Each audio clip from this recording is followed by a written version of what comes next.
নমস্কার, যুক্তি তর্ক সঙ্গে অর্কই আপনাদের স্বাগত। আপনাদের সঙ্গে আমি অর্কপ্রভ সরকার। আমেরিকার প্রেসিডেন্ট ডোনাল্ড ট্রাম্প এবং ইউক্রেনের প্রেসিডেন্ট ভলোদিমির জেলেনস্কির শীর্ষ বৈঠক আপনারা নিশ্চয়ই টিভির পর্দায় দেখেছেন। চরম বাকবিতণ্ডার মধ্যে শেষ হয়েছে সেই বৈঠক। যৌথ সাংবাদিক বৈঠকও হয়নি, কোনো চুক্তি স্বাক্ষরিত হয়েছে বলে আমার মনে নেই। ট্রাম্প কার্যত রীতিমতো ভৎসনা করে চ্যালেঞ্জ করে জেলেনস্কিকে বলেছেন যে আমেরিকা ছাড়া ইউক্রেন রাশিয়ার সঙ্গে যুদ্ধে 2 সপ্তাহের বেশি টিকতে পারত না, এবং জেলেনস্কি সিজফায়ার করতে চাইছেন না। তিনি তৃতীয় বিশ্বযুদ্ধের দিকে পৃথিবীকে ঠেলে দিয়েছেন, এই অভিযোগ ট্রাম্প করেছেন। তার সঙ্গে ছিলেন তার ভাইস প্রেসিডেন্ট জেডি ভান্স। কার্যত জেলেনস্কিকে তুলোধনা করেছেন। চাপের মুখে জেলেনস্কি আত্মপক্ষ সমর্থনের জন্য যে কথা বলেছিলেন আমার মনে হয় না সেটা খুব যুক্তিসঙ্গত।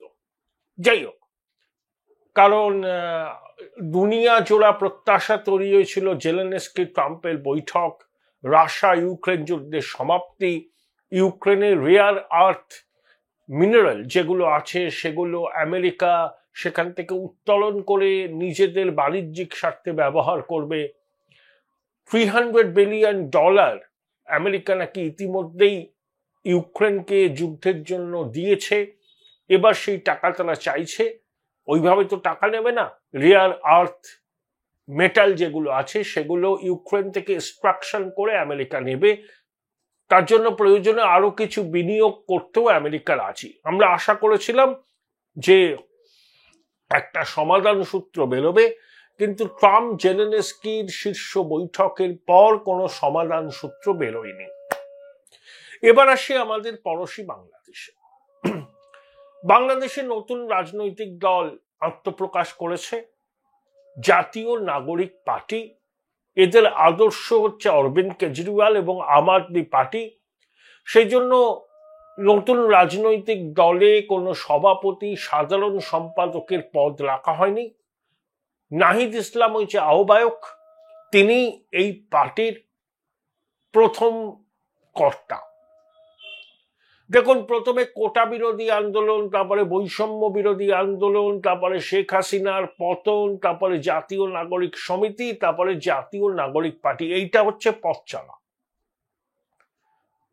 এখন এই দলটাকে নিয়ে কিছু কথা বলার দরকার।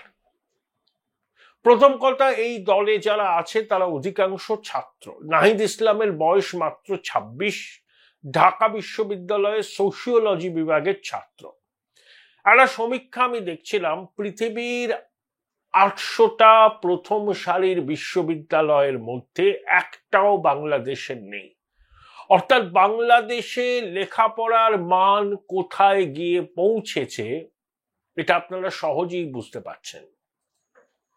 তাহলে মধ্যমেধা, নিম্ন মেধার কিছু ছেলে মেয়ে হঠাৎ করে রাজনীতির অঙ্গনে প্রবেশ করে দল তৈরি করে নেতা হয়ে গেছে। তাহলে এদের কর্তা ব্যক্তিদের বিশ্ববিখ্যাত যে সংকীর্ণ হবে সেটা প্রথম থেকেই বোঝা যায়। সবার জন্য বাংলাদেশ গঠনের কথা বলছে এই নতুন দল, কিন্তু এদের পরিচালন সমিতিতে ধর্মীয় সংখ্যালঘুদের জায়গা নেই। প্রথম থেকেই বৈষম্য। 2, এরা বলেছে এরা ভারতপন্থী হবে না, পাকিস্তানপন্থী হবে না, কিন্তু জামাত এবং বিএনপির নেতারা উপস্থিত ছিলেন। জামাত ঘোষিত পাকিস্তানপন্থী মুক্তিযুদ্ধ বিরোধী শক্তি। জামাতের সক্রিয় সমর্থন ছিল গণ অভ্যুত্থানে। নতুন দল করার পিছনে জামাত সমর্থন করেছে। এই দলটা কার্যত কি বলবো, রাজার পার্টি। রাজা সরাসরি যুক্ত না হলেও রাজা এবং তার পারিষদ বর্গ সব রকম ভাবে সহায়তা করেছে এই নতুন দলটা যাতে সুষ্ঠুভাবে আত্মপ্রকাশ করতে পারে। তাহলে রাজার পার্টি বা রাজার পারিষদদের সমর্থনে তৈরি দল প্রথম থেকেই জামাতের সমর্থন পেয়ে আসছে।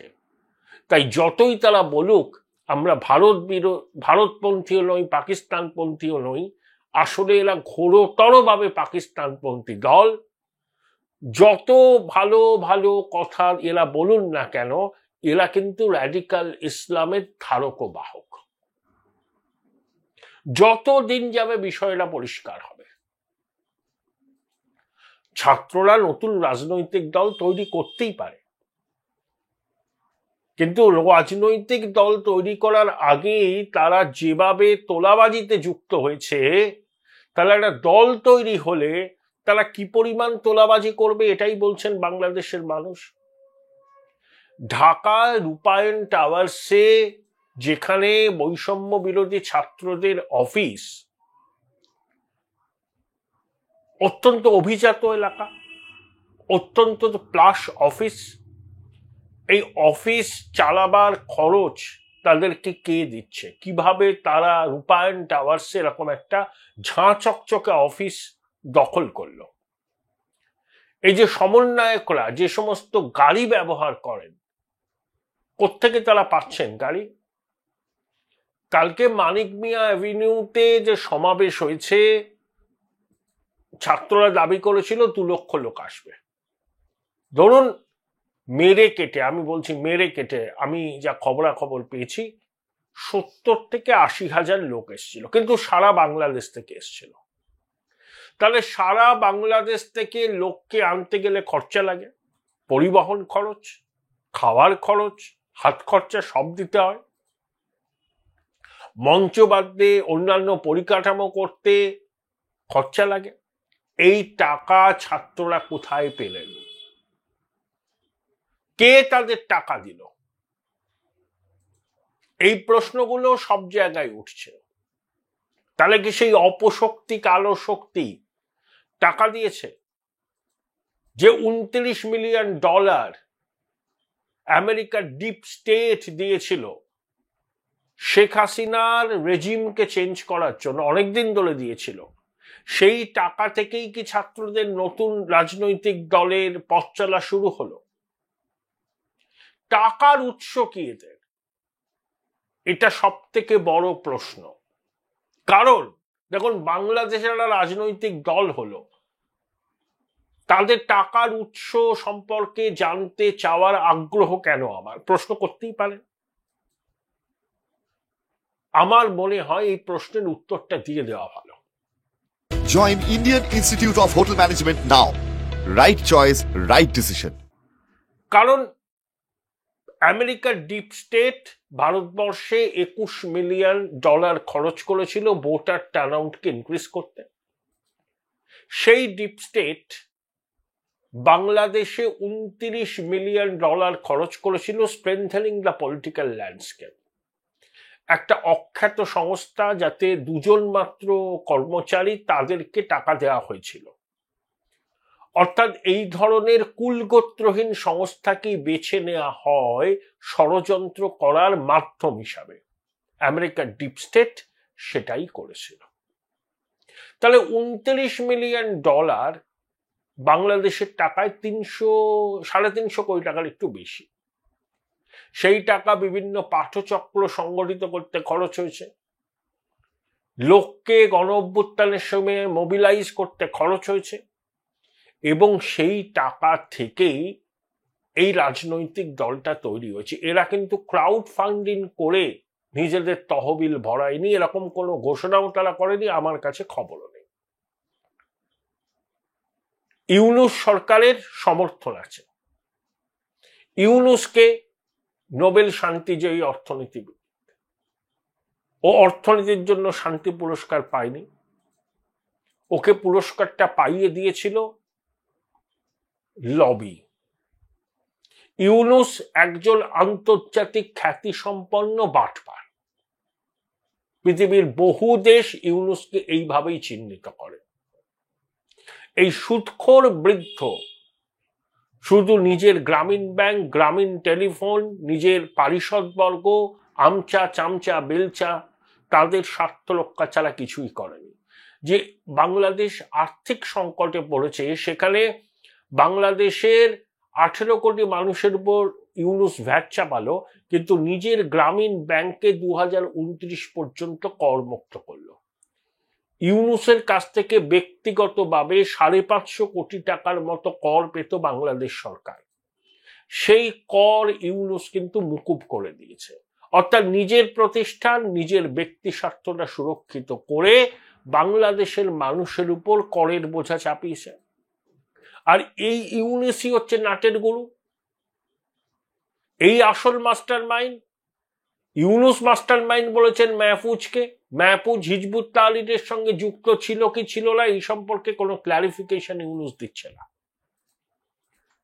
সে এই মাহফুজ, এই সাজিব ভুঁইয়া, এরাও যাবে এই রাজনৈতিক দলটায়। অর্থাৎ এই রাজনৈতিক দলটা তৈরি হয়েছে পরিপূর্ণভাবে অন্তর্বর্তী সরকারের মদতে এবং আমেরিকার ডিপ স্টেটের টাকায়। এরা পাবলিক কালেকশন করেনি, ক্রাউড ফান্ডিং করেনি, রসিদ কেটে চাঁদা নেয়নি। তাহলে এই বৈভবের উৎস কোথায়? এত দামি দামি গাড়ি চড়ার সুযোগটাই বা আসছে কি করে?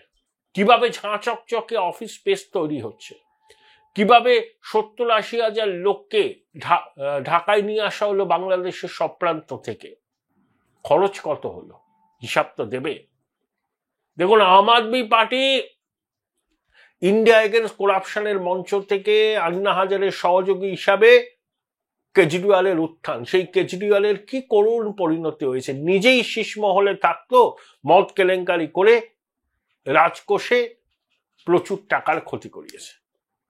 তাহলে কেজরিওয়ালের আম আদমি পার্টির মডেলকে সামনে রেখেই দলটা গড়ে উঠছে। কেজরিওয়াল ঘোষিত অ্যানার্কিস্ট, এই ছাত্ররাও অ্যানার্কিস্ট। এরা পাকিস্তানের কোলে উঠে দুলবে, সংখ্যালঘুদের স্বার্থ রক্ষা করবে না। এবং ইতিমধ্যেই কোটেরি তৈরি হয়ে গেছে। বেসরকারি বিশ্ববিদ্যালয়ের ছাত্ররা, তারাও কিন্তু গণ অভ্যুত্থানে অংশ নিয়েছিল। তারা কোটা বিরোধী আন্দোলন করেনি যখন দেখলো যে প্রশাসনের নিপীড়নে তাদের ভাইয়েরা, সহনাগরিকরা খুন হচ্ছেন, রক্তাক্ত হচ্ছেন, তখন তারা শেখ হাসিনা বিরোধী আন্দোলনে সামিল হয়েছিল। কিন্তু এই যে নতুন রাজনৈতিক দল এখানে ক্ষমতা কুক্ষিগত করে রেখেছে ঢাকা বিশ্ববিদ্যালয়ের কতিপয় ছাত্র এবং ছাত্রী। অর্থাৎ প্রথম থেকেই এই রাজনৈতিক দলের মধ্যে বিভেদ। এই রাজনৈতিক দলটাকে ইউনূস নামিয়েছে একটা কারণে, যাতে নির্বাচনটা এই মুহূর্তে না করতে হয়। এরা প্রথমেই বলছে যে গণপরিষদের নির্বাচন করতে হবে, সেখানে সংবিধান সংশোধন হবে, মুজিববাদী সংবিধানকে কবরস্থ করেই তবে নির্বাচন, পরিবারতন্ত্র থাকবে না। অর্থাৎ বিএনপিকেও নিশানা করেছে। বিএনপির সর্বাধিনায়িকা খালেদা জিয়া, তার উত্তরসূরি হচ্ছে তারেক রহমান। বিএনপি ক্ষমতায় আসলে তারেক রহমানই প্রধানমন্ত্রী হবেন। এরা কিন্তু বিএনপিকে টার্গেট করছে। আওয়ামী লীগ এখনো বাংলাদেশের রাজনীতিতে ফিরে আসতে পারেনি, আমি ওদের কথা ছেড়েই দিলাম। বলছে সংবিধান আগে রচনা করে তারপর ভোট, গণপরিষদের নির্বাচন করতে হবে। অনেকে বলছে প্রতিনিধিত্বমূলক সংসদ, অর্থাৎ কোন একটা দল 10% ভোট পেল, তারও নির্ধারিত প্রতিনিধিত্ব থাকবে সংসদে।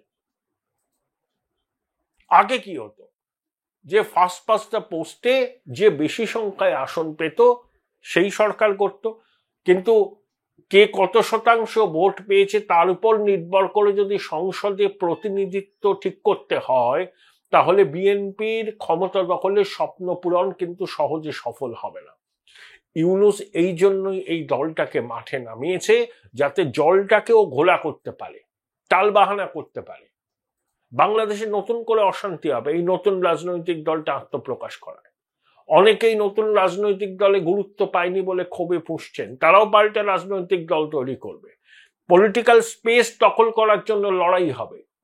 বিএনপিকে এরা টার্গেট করবে, ছাত্র দলকে টার্গেট করবে। বিএনপির সঙ্গে জামাত বিএনপির সঙ্গে জামাত এবং এই ছাত্রদের সংঘর্ষ হবে, আওয়ামী লীগ কিছুদিনের মধ্যেই ঘুরে দাঁড়াবে, সে অঙ্ক আমি পরে বলবো, আজকে বলে দীর্ঘ করবো না।